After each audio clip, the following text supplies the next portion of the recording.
This year it will be 50 years since Volvo's safety engineer Niels Bohlin designed the three-point seatbelt. One of Volvo's most important innovations and almost certainly the most important invention in the whole history of traffic safety. It's a technology that's reckoned to have saved more than 1 million lives, and I think it will continue to save 1 million more in the coming years. It still has a great potential, specifically looking at usage. So it's had a tremendous effect for sure. Niels Bohlin realized at an early stage that both the upper and lower areas of the body must be securely restrained with a belt over the chest area and another over the thighs. The greatest challenge was to create a solution that was both simple and effective, as it had to be possible to access and fasten the seatbelt with one hand. A great many tests were required before it became possible to apply for a patent for the three-point seatbelt. At that time, many people were very scared, hesitating about how to be restrained the best way. So it was very strong decision to implement this in cars. The effectiveness of the three-point seatbelt quickly spread throughout the whole of the motor industry and car world, thanks to the fact that Volvo very quickly made Bohlin's patent available to other car manufacturers. Well, the seatbelt is the most important safety device fitted to any vehicle today. And since its inception, we've seen literally hundreds of thousands of lives saved with its fitment. And it really represented the very beginnings of modern vehicle safety. Well, it saved literally thousands, probably hundreds of thousands of lives around the world.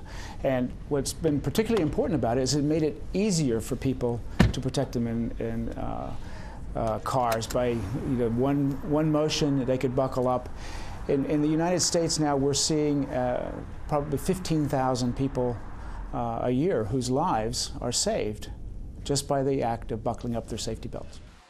So in 1959, the three-point seatbelt was introduced as standard equipment in the Volvo Amazon and the PV544 on the Nordic markets.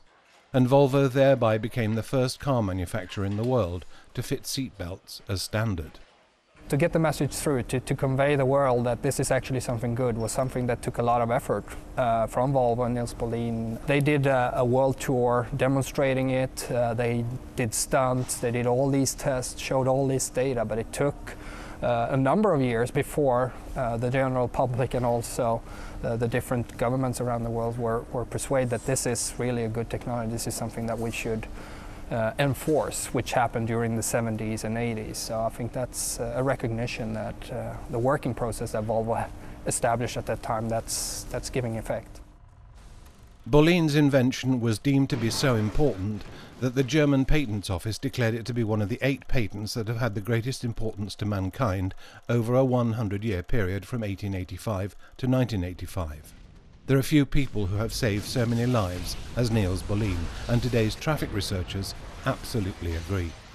25 years ago, the UK started mandatory belt laws whereby you had to use a seatbelt. It was required by the law. And since then, apparently 45,000 lives have been saved. And what we say in the UK is one life is saved every day by wearing a seatbelt. In 2009, the seatbelt is still the most effective protection in a traffic accident. Both cars and seatbelts are of course considerably better today, and here at Volvo's safety division they are continually working to further develop Niels Bohlin's exceptional invention. The next generation of safety belt will be improved safety belts. It will be the same principle, where you load the occupant in the most strong parts of the body. It will be more adapted to the size of the occupant and crash severity, and more user-friendly. Well, the use can be improved. We still have a substantial portion of people in the U.S. who aren't buckling up, and as a result, we believe that if we could get everybody buckled up, we could save another 5,000 lives a year. It's 5,000 deaths that we could prevent if everybody would just buckle up.